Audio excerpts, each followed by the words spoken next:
si tu ne sais pas comment Dieu te parle, tu auras du mal à manifester tout le don.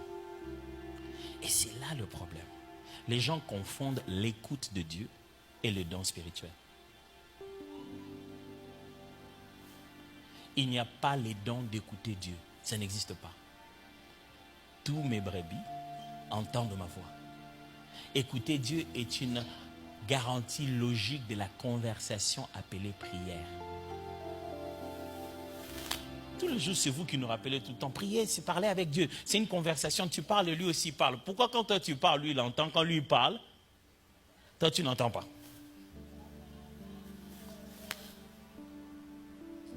Pour manifester tous les dons qu'on cite là, le 9 dons, le point de départ, c'est être capable de reconnaître que ça là, c'était Dieu.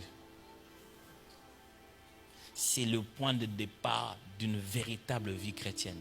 La capacité de reconnaître comment Dieu exprime sa volonté à toi. Le problème qu'il y a là, c'est celui-ci.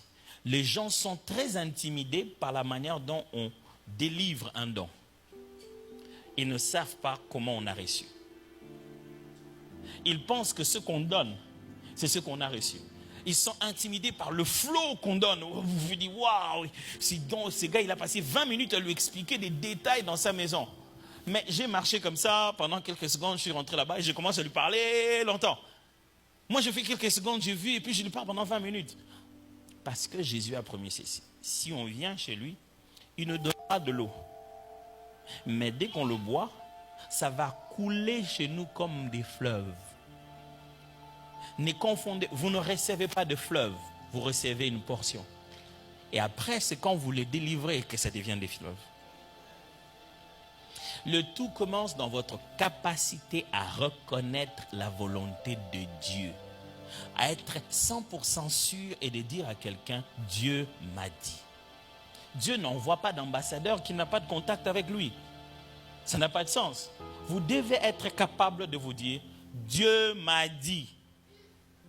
Même quand autour de vous, vous trouvez que c'est bizarre, mais vous savez que Dieu m'a dit. Je me souviendrai de cet exemple-là. J'aime bien donner cet exemple parce que c'était vraiment rigolo. Un jour, j'étais en train de donner une parole à quelqu'un et puis je lui ai expliqué quelqu'un de sa famille. Et je lui ai donné un nom. Il m'a dit, je ne le connais pas. Disons que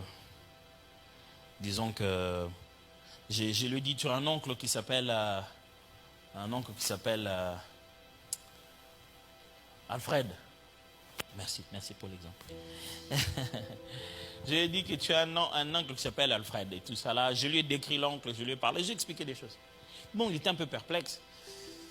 Bon, j'ai dit, ok, c'est pas grave, je continue à parler. J'ai dit, mets ça de côté. J'ai parlé d'autres choses, on a prié pour ça. Et puis, au moment où je voulais finir, j'ai dit, Dieu, mais j'ai parlé de l'oncle Alfred, c'est quoi cette affaire? Elle m'a dit qu'elle ne connaît pas l'oncle Alfred. C'est quoi? Et puis, le Seigneur m'a dit, non, elle ne connaît pas. Elle ne connaît pas l'oncle Alfred. J'ai dit, mais tu m'as dit de lui parler de l'oncle Alfred. Elle dit, demande-lui de demander à sa maman. On a fini, j'ai dit, si tu pars chez toi, est-ce que tu peux aller demander à ta mère? Elle était mariée, donc elle n'allait pas tout le temps chez sa mère. Une semaine après, elle est allée voir sa mère. En parlant comme ça, elle dit, hey, maman, est-ce que chez nous, dans notre famille, on a un oncle qui s'appelle Alfred? Elle dit, oui. Quel Alfred? Elle dit, mais tonton Fredo. Vous pensez que Fredo là, c'est quoi? C'est Alfred, non? Elle a grandi. Oui, mais en plus, c'est exactement comme ça qu'il me l'a décrit. C'est vraiment tonton Alfred. Quand vous parlez de la part de Dieu, vous parlez de l'omniscience, non pas de la conscience. Vous ne puisez pas dans ce que l'homme se rappelle. Vous puisez dans ce que Dieu sait. Et le point de départ, c'est être sûr que ça, c'était Dieu. C'est une semaine plus tard que je suis devenu un vrai prophète. Le jour là, elle est partie avec un morceau, une partie, s'est dit, ah, les pasteurs ici sont très courageux, hein? Je me rappelle une autre fois, j'ai parlé avec quelqu'un, on a fait une prière, après j'ai donné une parole de Dieu, et je lui ai dit, je lui ai décrit, on était en train de prier avec des problèmes, et le Seigneur m'a montré d'où venait son problème. Je lui ai décrit à un moment donné où est-ce qu'ils ont grandi, dans quel endroit ils ont grandi. J'ai expliqué, et j'ai donné le nom des herbes qui couvraient là où ils étaient.